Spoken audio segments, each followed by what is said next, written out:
All right. Greetings everybody. I wanted to record a small video to show the lot of you who are having issues with Visual Studio Code and Intellisense, e.g. some code completions or errors and warnings not showing directly in your code, and how you can fix that. Um, there are multiple solutions, so we will go over all possible scenarios that I could work out recently, and we will also look at how to actually get things working for an Avalonia application. But let's start simply. So you have installed Visual Studio Code. First things first, you want to make sure that you have the right extensions. For C#, you will need C# and C# dev kit. Also the .NET install tool.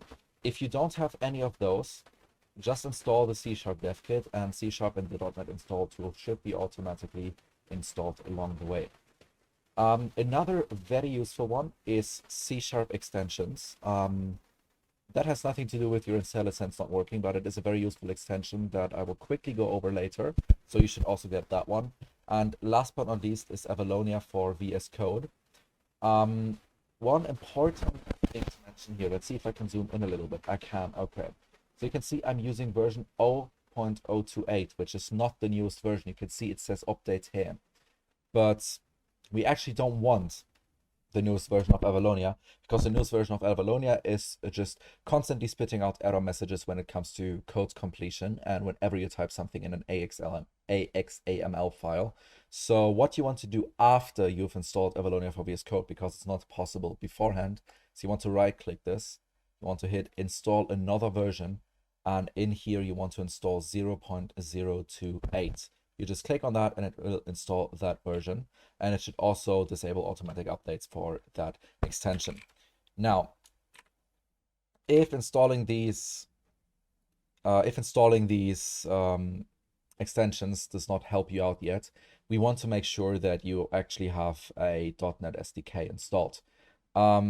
Usually the .NET install tool should do this for you automatically, but it's still a good idea to just install it independently from that so that you can work with it everywhere, not just in VS Code. So what you want to do on Windows, I can not vouch for Linux or macOS. macOS simply because I don't have experience with it, and Linux because there's so many different ways how to install it, and you just need to see which ones you have installed and just somehow install it. It depends on your repo. You'll probably know how to do it. Either way, on Windows, you want to press the Windows key and R to open this little run window in which you type Control and you hit Enter or click on OK. For you, by default, it will look like this if you haven't been here before. So you want to set that to either large icons or small icons. Because when you set it to large icons or small icons, you will actually get everything and you will be able to find programs and features. You want to click on that. Now that is unfortunately very small, and if I zoom in more, it will go away from a list view, and we actually need a list view. It's way easier. Either way, you want to make sure that from the Microsoft.NET SDK package, you only have one of them, and it should be the 8.0204, or there may be a newer version already. Just pick the newest non-preview version and make sure it's the 64-bit version. Some of you may be still using 32-bit systems, in which case go for that, but I think everyone should have 64-bit systems, so that is the version you want to use. If you have Visual Studio installed, then there might be another version of the .NET SDK which says something along the lines of Visual Studio. You can't uninstall that from here, and you don't have to worry about that. It will not interfere with Visual Studio Code and the Visual Studio SDK, like the .NET SDK you install locally. So once you have uninstalled every version in here except for the newest one, which should be in the 8.02 range, you want to hit Windows key and R again, and this time type in CMD. And in here, you're just going to type .NET -- version and see that the right version actually displays and that you can use the .NET command. If not, try reinstalling .NET. Now that we have that done, we need to head into VS Code's settings and see that everything is in order. So you will hit Control, comma, to open the settings. Alternatively, go to, I think, I don't even know where they are, but Control Comma should be the shortcut, or Command Comma on macOS. I really don't know how to open the settings anymore, so it's just Control Comma. Anyways, and here you want to head into extensions and have a look at C#. I believe it is C# or C# FK. One of the two should specify a .NET location, so just go to the search bar, type in .NET, and here you have the .NET path. In here, you want to put in your .NET installation location. So for the great majority of you, this will be your local disk C, program files, and then the .NET folder. So you want to copy this out and paste it in here. Be sure when you paste it, it says program files, not program files x86, because if you have a 64-bit version of Visual Studio installed, but you use the 32-bit version of .NET, you're going to run into issues. So for me it works without that, but for you, you just may want to try that. And once you have put it in there, be sure to restart VS Code so that the C# dev kit can actually try to reload the language server with the new .NET that you specified. Now, the next thing is we just want to create a new project to actually test this out. Don't test this on your existing projects. We will get to that later. So you open the terminal. You can also go to terminal and then new terminal. And in here, you just .NET new console. That should give you a new .NET console application. So in here, you can just try putting in gibberish. And yeah, there you go. It sometimes takes some time to kick in, but it shows that this is an error. And you may have noticed one important thing. A solution file was generated. If the solution file was not generated, we are getting to that soon. Don't worry about this. But that is most likely the reason why the con completion is not working for you, or maybe the reason why it was working for you on a previous project, but now it isn't working for you anymore in your, say, Avalonia project. So let's have a look at that next by just deleting all of that and creating a .NET new console -o, and I'm going to call this project. The -o specifies the folder which this will go in.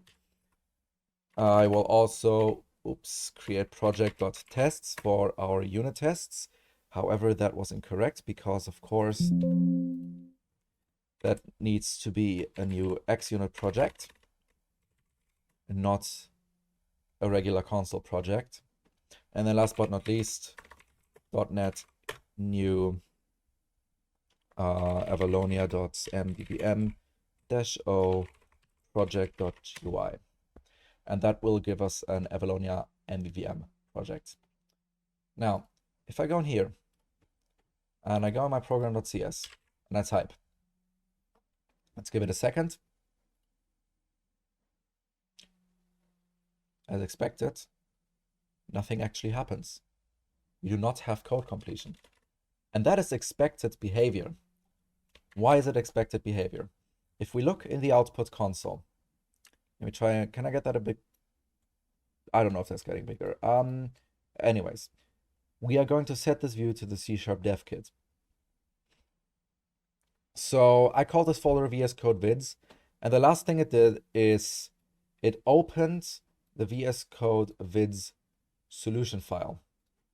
So what you can do is you can close VS Code, open it again, and see if things work now. But then again, you see the VS Code's vids, it was created. The solution file was created, and that solution file will include all those 3 .NET projects where we have a CS project file. So now if I go into program.cs we get the errors again. Now, what can you do in case it still doesn't work? So what I discovered earlier with a fellow student is that they had a global solution file out here, and then inside their own project folders, in some of them, there was a solution file, in others there weren't. So someone wasn't working, most likely in this same workspace. They created a new workspace somewhere else, and then just copied all the things in a new folder, which is totally something you can do. But in case that happened to you, in case it still isn't working for you, do not panic.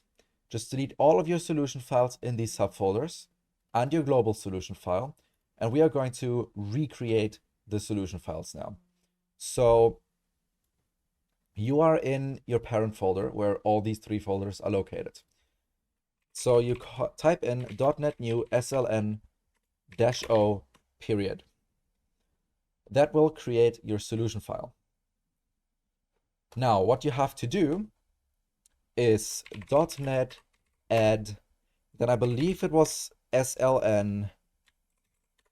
You select the solution file. -o project dot and then program, no, not program.cs, project.cs project. That was not the right syntax. 1 second. Okay, I just had a few things mixed up. The actual command is .NET sln, then you select your solution file, add, and then you refer to the CS project file. So if I hit enter now, it says project/project.cs project, which is in here, has been added to the solution.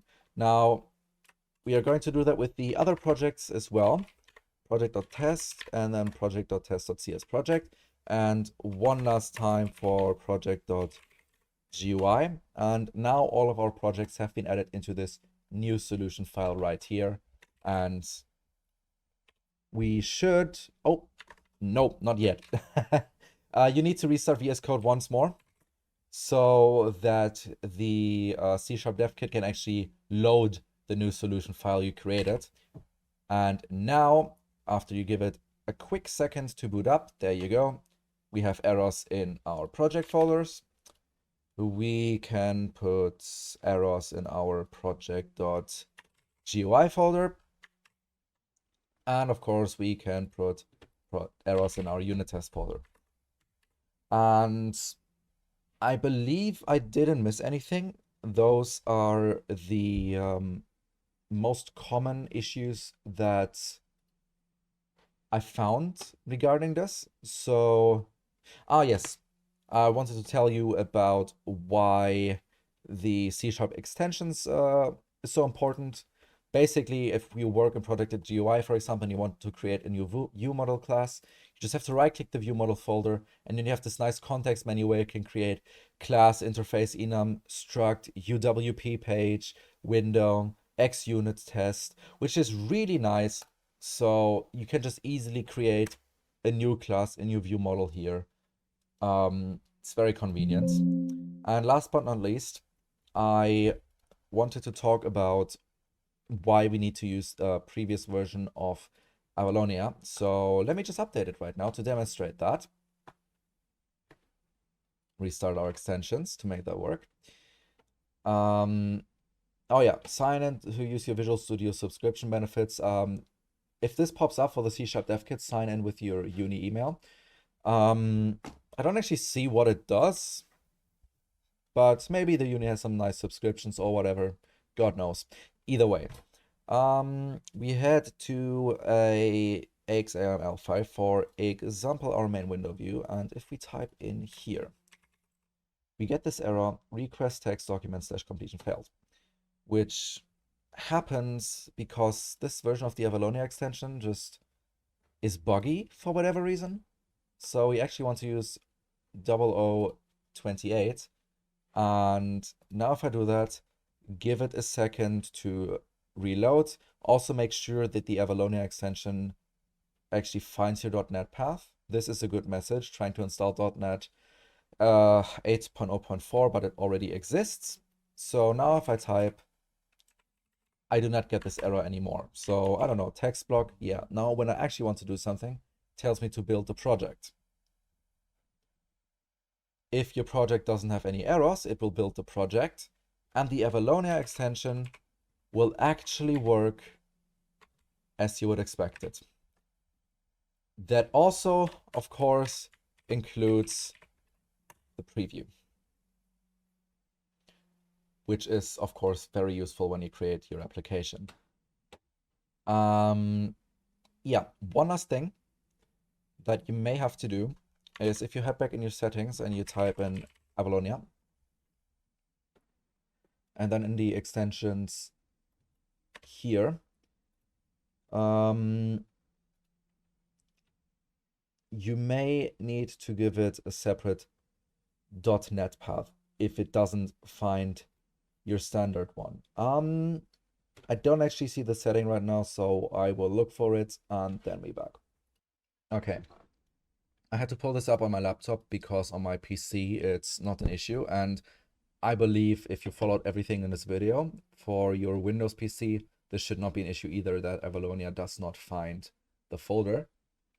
But for the few Linux users among you, that might actually be an issue.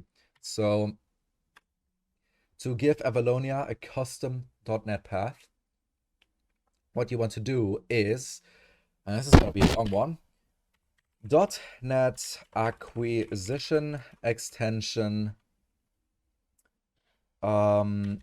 .existing .NET path. In here, you want to open an array like this. In that array, you want to open curly braces, and here you type in extension ID.